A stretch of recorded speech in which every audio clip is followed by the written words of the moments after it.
These are the early signs of a global liquidity crisis, which is different than a recession and different than a called a plain vanilla, financial crisis. The liquidity crisis, is when you get ready to turn off the lights. There's a dollar shortage around the world, and people say, "How can that be?" The Fed printed, $7 trillion of money. M0 actually higher than that. I think it went up to 9 trillion.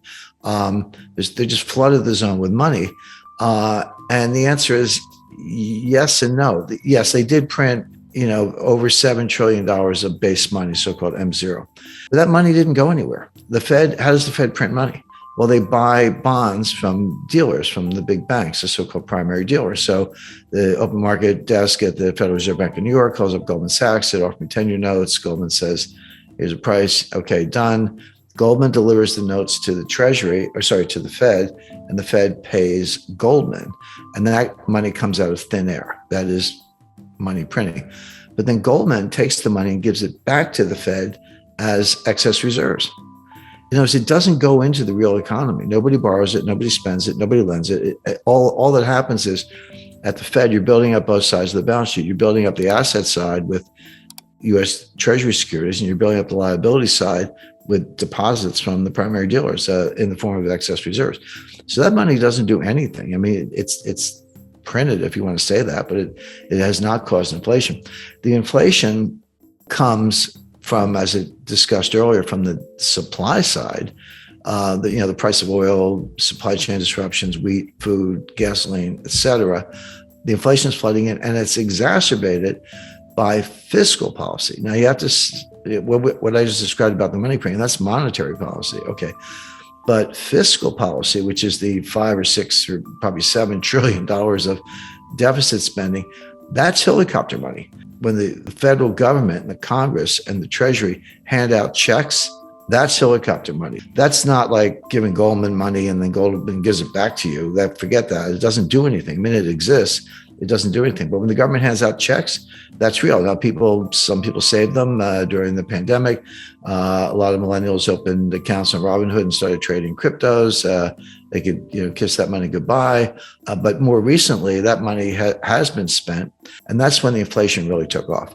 So that was driven not by monetary policy; it was driven by fiscal policy. But getting back to the strong dollar, there's something else going on, which is the entire international monetary system is driven not by the Fed, but by Eurodollars, by money that banks lend to each other so that they can support their balance sheets and lend to customers or offer transactions to customers if they will. And the main transactions is approximately $1 quadrillion of derivatives, options, futures, forwards, swaps, swaptions, I could go on and on. All of that, almost all of it, has to be backed up by collateral. I could say, if I'm a hedge fund and you're Morgan Stanley and I call you up and say, Edison, I want a $5 billion total return equity swap, which is basically a derivative basket of stocks, and I can buy and sell stocks all day long up to 5 billion, but it'll be notional. You'll pay me the profit or loss and dividends, but I don't actually own the stocks. I just have a $5 billion swap with you. And then you go out and maybe buy the stocks and hedge your position. You'll do that for me if I'm a big enough hedge fund or sovereign wealth fund or institution or whatever, but you want collateral. I don't have to give you $5 billion worth of collateral. I just have to give you enough, a little bit of foundation and the mark-to-market losses. So if I lose money on that deal, I will give you that much collateral. So collateral is the key to the whole quadrillion-dollar structure I described. So what's good collateral? Well, it used to be a lot of things, but today banks are saying to each other, we don't want your corporates, we don't want your stupid mortgages. We want 2-year treasury notes, maybe with a haircut, or 6-month bills, 4-week bills, 30-day bills, the best, absolute best, most liquid form of collateral. Well, okay. First of all, there's a scarcity of that. There's a collateral shortage, and banks desperate to prop up their balance sheets are asking, we're going to get some treasury bills, and they're bidding for them at prices that produce yields to maturity lower than what the Fed will give you for free. So if I'm a bank and I can call the Fed and the Fed will give me some treasury bills and I give them cash under an agreement to unwind that, and the interest rate on the cash is whatever, why would I go out in the market and bid on a treasury bill that pays me less than what the Fed will give me for a phone call? Why would you do that? The answer is you need the bill. In other words, you don't need an expanded balance sheet. You don't need more credit at the Fed. You need that bill to pledge as collateral on this quadrillion dollars of derivatives.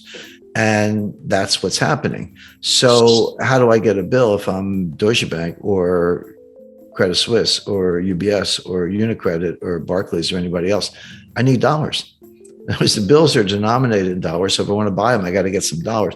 So there's this huge bid for dollars that can be used to buy the treasury securities, to pledge as collateral, to prop up the balance sheet.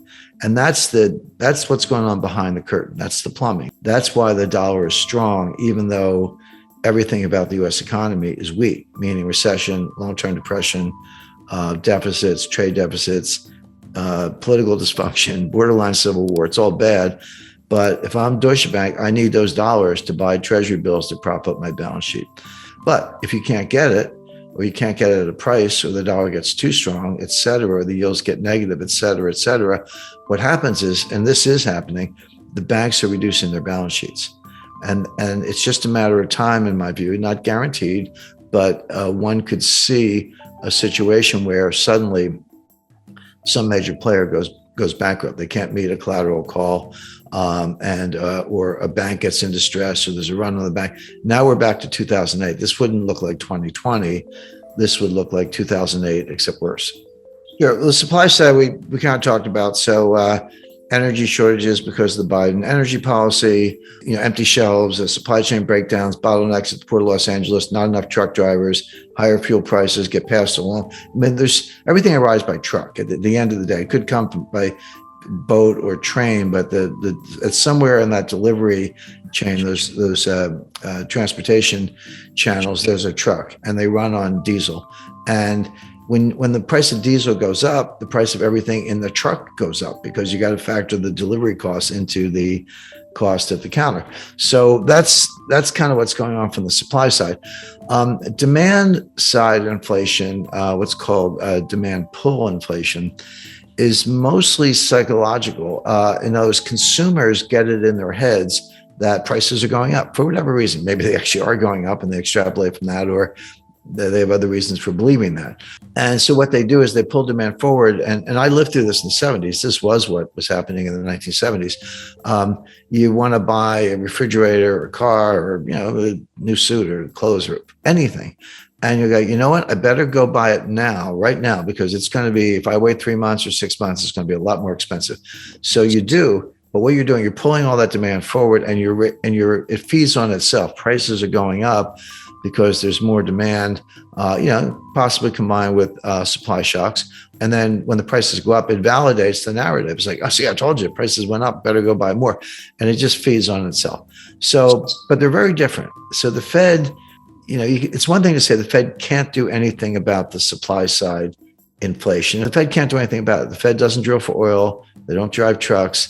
They don't pilot ships, and they don't work farm equipment. They can't do anything about it. They can do something about the demand side, which is destroying demand. So now we're in a situation, by the way, we're not all the way to demand pull inflation yet. In the 70s, it also started on the supply side with the Arab oil embargo in 1973. Then there was a second embargo in 1979 from the Iranians.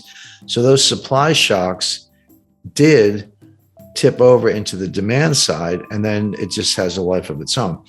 We're not at that point yet. We're getting dangerously close. We definitely have it from the supply side. It hasn't yet affected the consumer side of it. In fact, consumers are pulling in their horns. I mean, they say the cure for higher oil prices is higher oil prices. In other words, if the price goes up, people will drive less. Or if you lost your job, you might not be driving at all. So there's another way for those prices to come down, which is the high prices themselves destroy demand by themselves.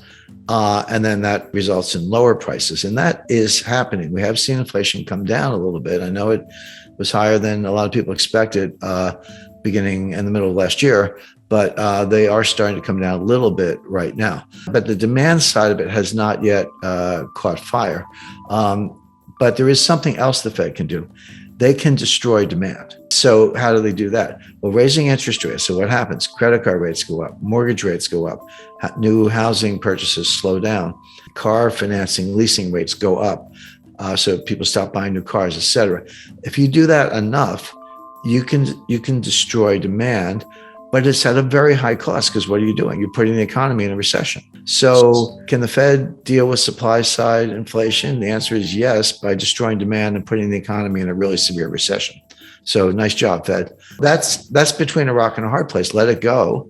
And it'll take a long time to fix the supply side, or crush demand so much that it fixes itself, but at a very high cost.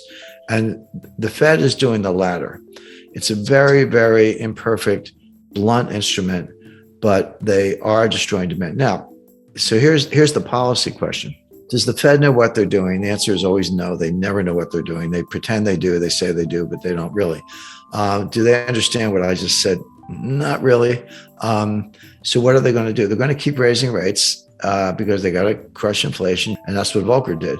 Leave aside whether that was really the problem, but that's what he did. So Powell is going to keep raising rates, and they may raise them 75 basis points in September, again in November, again in December, into 2023. And you're like, wait a second, Jim, you said we're in a recession and unemployment is going to start to go up, and there's demand destruction because of higher interest rates, and that may result in declines in housing prices. The inflation may cool off. So why is the Fed raising rates into weakness? And the answer is because they don't get it. They're always the last to know. And they're very political. Don't let anyone tell you the Fed's not political. So here we have the situation where the inflation is coming from the supply side. Fed can't do much about it.